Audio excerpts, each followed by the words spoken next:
What's up to all you married couples out there? This is Katie Irby, and I'm Katie. she's Katie. I'm Ryan, and we're here to bring you the The Marriage Marriage Minute for Minute. this week. And you may be asking yourself, What's the Marriage Minute? what in the world is the Marriage Minute? We don't know.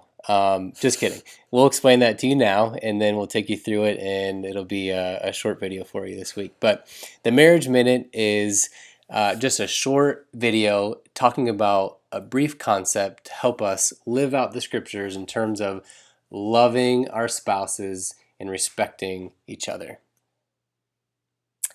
Some of you might be discovering new habits of your spouse, unappreciated habits.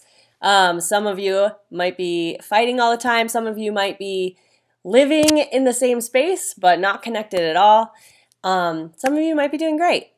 I know that we have found ourselves in all of those places during this time.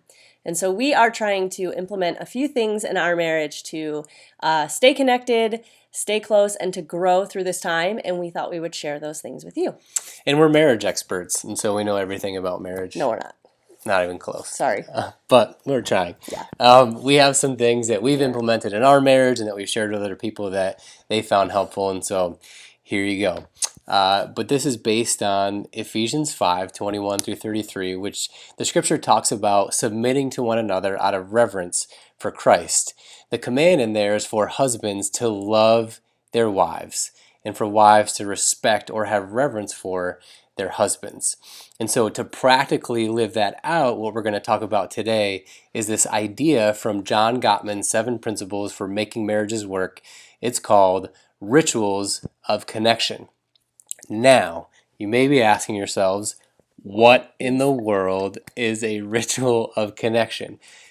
Again, we don't know. Read the book. It explains it in the book. Okay, just kidding. Yeah, we'll help you out this week. But a ritual of connection is a regular way of turning towards your partner like this instead of away like this. You got it. Great. Yeah. So that's the idea. But some examples would be things like regularly sharing meals together without screens, having a stress-reducing conversation, exercising, taking vacations together. But ain't nobody going on vacation right now, so you have to wait until the end of the quarantining thing to be able to do that. But also things like praying together and so forth. And so this week, Katie and I have decided to implement a couple different rituals of connection that are going to help us through this week. So one thing that we are trying to do every morning is wake up early enough to beat our kids out of bed, spend some time by ourselves with God, and then come together before the kids come out to talk for just a few minutes and pray together before our day gets totally out of control, which is the kids come out around 7, and so by 7:02, things are pretty out of control.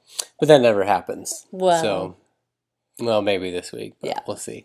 But then at the end of the day, we're also going to take time to process the day, talk about how we felt, different stressors that came up, different ways that we can love each other better next week or the next day and do better the next day, and also spend some time in prayer before we go to bed.